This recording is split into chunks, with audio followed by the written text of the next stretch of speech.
കേരളത്തിന്റെ രാഷ്ട്രീയ സാമൂഹിക മണ്ഡലങ്ങളിൽ സമീപകാലത്ത് ഏറെ ചർച്ചകൾക്കും സംഘർഷങ്ങൾക്കും വഴിവെച്ച ഒന്നാണ് പാലക്കാട് ജില്ലയിലെ ഏലിപ്പുള്ളിയിൽ സ്ഥാപിക്കാൻ ഉദ്ദേശിച്ച ബ്രൂവറി പദ്ധതി. 600 കോടി രൂപയുടെ ഒരു വൻകിട വ്യവസായ സംരംഭം എന്ന നിലയിൽ സർക്കാർ അവതരിപ്പിച്ച ഈ പദ്ധതി ചുരുങ്ങിയ സമയം കൊണ്ട് തന്നെ കോടികളുടെ അഴിമതി ആരോപണങ്ങൾക്കും രൂക്ഷമായ പാരിസ്ഥിതിക ആശങ്കകൾക്കും ജനകീയ പ്രക്ഷോഭങ്ങൾക്കും വിധേയമായിരുന്നു. ഒരു വ്യവസായ പദ്ധതി എന്നതിലുപരി ഭരണ സുതാര്യതയെക്കുറിച്ചുള്ള ഗൗരവമേറിയ ചർച്ചകൾക്കും ചോദ്യങ്ങൾക്കും ഈ വിഷയം പിന്നീട് ഉയർന്നു വന്നിരുന്നു. എന്നാൽ പുതിയ പ്രശ്നങ്ങൾ ആരംഭിക്കുന്നത് കമ്പനി തുടർ പ്രവർത്തനവുമായി മുന്നോട്ടു പോയതോടെയാണ്.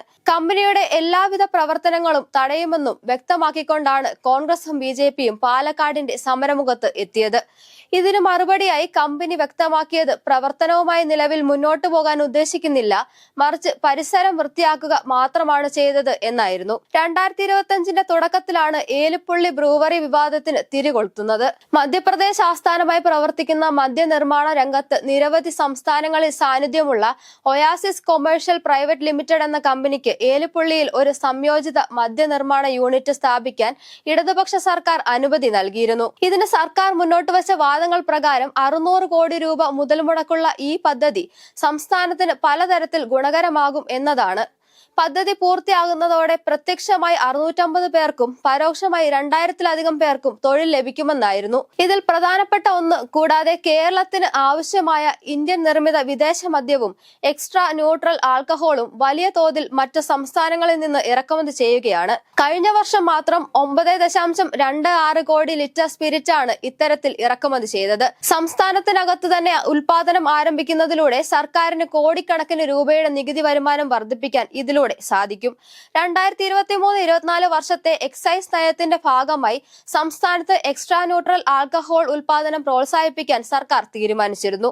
ഇതിനായി അപേക്ഷ ക്ഷണിച്ചപ്പോൾ ലഭിച്ച ഏക അപേക്ഷ ഒയാസിസ് കമ്പനിയുടേതായിരുന്നു എന്നാണ് സർക്കാരിന്റെ വിശദീകരണം. ഇങ്ങനെ കൃത്യമായ വാദങ്ങൾ നിരത്തി കേരളത്തിന്റെ വ്യവസായ വളർച്ചയിൽ ഇതൊരു നാഴികക്കല്ലാകുമെന്ന് സർക്കാർ അവകാശപ്പെടുമ്പോൾ ഈ അവകാശവാദങ്ങളുടെ പുറമോടിക്കപ്പുറം ഇടപെടലിന്റെ ഉള്ളറകളിലേക്ക് പ്രതിപക്ഷം വെളിച്ചം വീശിയതോടെയാണ് വിവാദങ്ങളുടെ പെരുമഴക്കാലം ആരംഭിച്ചത്.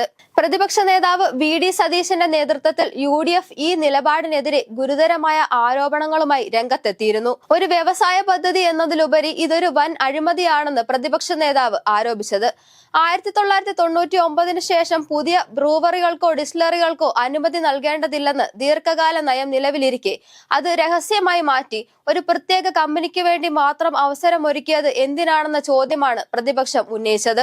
ഒരു പൊതു ടെൻഡറോ വിജ്ഞാപനമോ ഇല്ലാതെ മധ്യപ്രദേശിലുള്ള ഒരു കമ്പനി മാത്രം ഈ നയമാറ്റം അറിഞ്ഞത് എങ്ങനെയെന്ന ചോദ്യം അഴിമതി ആരോപണങ്ങൾക്ക് ശക്തി പകരുന്ന ഒന്നായിരുന്നു. എക്സൈസ് മന്ത്രി MB രാജേഷ് 3 മാസത്തോളം ഈ ഫയൽ പിടിച്ചുവച്ച ശേഷം മറ്റ് പ്രധാന വകുപ്പുകളായ ധനകാര്യം, ജലവിഭവം, വ്യവസായം, തദ്ദേശ സ്വയംഭരണം എന്നിവയോടൊന്നും ആലോചിക്കാതെ മുഖ്യമന്ത്രിയുടെ മാത്രം അനുമതിയോടെയാണ് സമ്മതം നൽകിയെന്നാണ് VD സതീശൻ രേഖകൾ സഹിതം ആരോപിച്ചത്.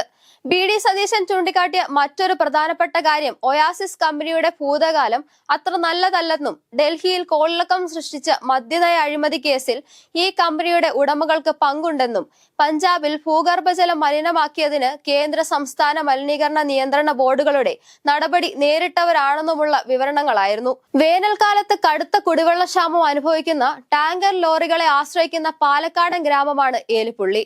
ഇവിടെയാണ് പ്രതിദിനം ദശലക്ഷക്കണക്കിന് ലിറ്റർ വെള്ളം ആവശ്യമുള്ള ഒരു മദ്യനിർമ്മാണശാല വരുന്നത്. ഭൂഗർഭജല ചൂഷണത്തിന് കുപ്രസിദ്ധി നേടിയ പ്ലാച്ചിമട സമരത്തിന് സാക്ഷ്യം വഹിച്ച ഒരു ജില്ലയിൽ ഇത്തരം ഒരു പദ്ധതി വരുന്നത് ജനങ്ങളിൽ വലിയ ആശങ്ക തന്നെയാണ് സൃഷ്ടിക്കുന്നത്. ആരോപണങ്ങൾ ഉയർന്നതോടെ ഏലിപ്പുള്ളി ഒരു രാഷ്ട്രീയ സമരഭൂമിയായി മാറി. കേരള രാഷ്ട്രീയം ഇതുവരെ കാണാത്ത ഒരു പ്രതിഭാസത്തിനാണ് ഇത് വഴിവെച്ചത്. പ്രത്യയശാസ്ത്രപരമായി 2 ധ്രുവങ്ങളിൽ നിൽക്കുന്ന കോൺഗ്രസും BJPയും ബ്രൂവറി വിഷയത്തിൽ സർക്കാരിനെതിരെ ഒരേ നിലപാടിലേക്ക് എത്തിയിരിക്കുകയാണ്. UDF ഭരിക്കുന്ന ഏലിപ്പുള്ളി ഗ്രാമപഞ്ചായത്ത് തങ്ങളെ അറിയിക്കുകയോ അഭിപ്രായം തേടുകയോ ചെയ്യാതെയാണ് സർക്കാർ പദ്ധതിക്ക് അനുമതി നൽകിയെന്ന് വ്യക്തമാക്കുകയും തുടർന്ന് പഞ്ചായത്ത് ഭരണസമിതി അടിയന്തര യോഗം ചേർന്ന് പദ്ധതിക്കെതിരെ പ്രമേയം പാസാക്കുകയും ചെയ്തിരുന്നു. ഇത് സർക്കാരിന് പിന്നീട് വലിയ തിരിച്ചടിയായി തീർന്നിരുന്നു. എന്നാൽ ഈ വിവാദം ഇടതുമുന്നണികൾക്കുള്ളിലും വിള്ളലുകൾ സൃഷ്ടിച്ചിരിക്കുകയാണ്.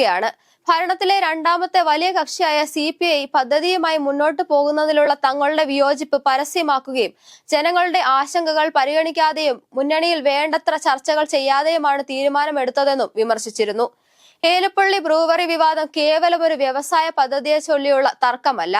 ഒരു ജനാധിപത്യ സംവിധാനത്തിൽ വികസനവും പരിസ്ഥിതിയും എങ്ങനെ സന്തുലിതമായി കൊണ്ടുപോകണം, സർക്കാർ തീരുമാനങ്ങൾ എത്രത്തോളം സുതാര്യത വേണം, ജനഹിതത്തിന് എന്ത് വിലയുണ്ട് തുടങ്ങിയ അടിസ്ഥാനപരമായ ചോദ്യങ്ങളാണ് ഇത് ഉയർത്തുന്നത്. രാഷ്ട്രീയ സമ്മർദ്ദങ്ങൾ, ജനകീയ പ്രക്ഷോഭങ്ങൾ, നിയമപരമായ കുരുക്കുകൾ എന്നിവ കാരണം പദ്ധതി ഇപ്പോൾ മരവിച്ച അവസ്ഥയിലാണെങ്കിലും ഈ വിവാദം കേരളത്തിന്റെ രാഷ്ട്രീയ ചരിത്രത്തിലെ ഒരു സുപ്രധാന അധ്യായമായി തന്നെ നിലനിൽക്കും.